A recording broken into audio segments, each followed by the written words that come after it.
ಧರ್ಮಸ್ಥಳದ ವಿರೋಧವಾಗಿ ಒಂದು ಮಾತನಾಡಲಿಲ್ಲ.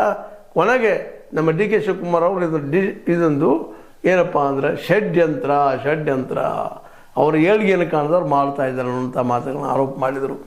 ಹೀಗಾಗಿ ಈ SIT ನೇಮಿಸಿದ್ದು ಇವತ್ತದು ವ್ಯರ್ಥ ಇದ್ದಪ್ಪ ದುಡ್ಡು ಅನ್ನುವಂಥ ಮಾತು, ಏನು ಹುಡುಕಲಿಲ್ಲ ಅನ್ನೋಂಥ ಮಾತು, ಜೊತೆಗೆ ಏನು ಸಿಗಲಿಲ್ಲ ಸಿಕ್ಕ ಎವಿಡೆನ್ಸ್ಗಳೆಲ್ಲ ಅವೆಲ್ಲ ಸಹಜ ಸಾವುಗಳಾಗಿದ್ದಾವೆ ಅನ್ನುವಂಗ ಬಿಂಬಿಸುವಂಥ ಪ್ರಯತ್ನ.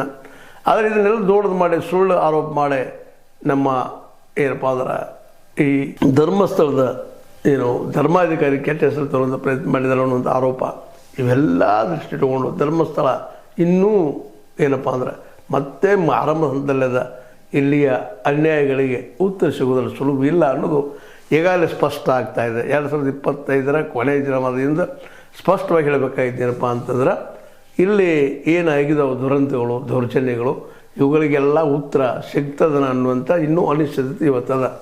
ಇನ್ನು 2026 ಏನಾಗ್ತದೆ ನೋಡೋಣ, ಏನು ಡೆವಲಪ್ ಆಗ್ತದೆ ಆ ದಿಶೆಯಲ್ಲಿ ಮತ್ತು ಚಾಮಣ ಅಂತ ಹೇಳ್ತಾ ಇದು ನಿಮಗೆ ಲೈಕ್ ಆಗಿರ್ಬೋದು. ಕೊನೆಯ ದಿನದ ಈ ಕೊನೆಯ ವಿಷಯ ಅಂದರೆ ಆರಂಭದ ವಿಷಯ ಧರ್ಮಸ್ಥಳದ್ದು, ಅದು ಯಾವ ರೀತಿಯಾಗಿ ಎಂಡ್ ಆಗ್ಬೋದು, ಅದು ಉದ್ದೇಶ ಸಿಗ್ಬೋದು ಅನ್ನೋದನ್ನು ನೀವು ನೋಡೋಣ ಅಂತ ಹೇಳ್ತಾ ಇದು ನಿಮ್ಗೆ ಲೈಕ್ ಆಗಿರ್ಬೋದು. ಲೈಕ್ ಮಾಡಿ ಶೇರ್ ಮಾಡಿ ಕಮೆಂಟ್ ಮಾಡೋ ಜೊತೆಗೆ ಸಬ್ಸ್ಕ್ರೈಬ್ ನಿಲ್ಲಿಸ್ಬಾರ್ದು. 60 ನ್ಯೂಸ್ ಅರ್ಥ ಸಿದ್ದರಾಮಯ್ಯದು ಸತ್ಯದ ಕೈಗಂಡಿ ವಂದನೆಗಳು.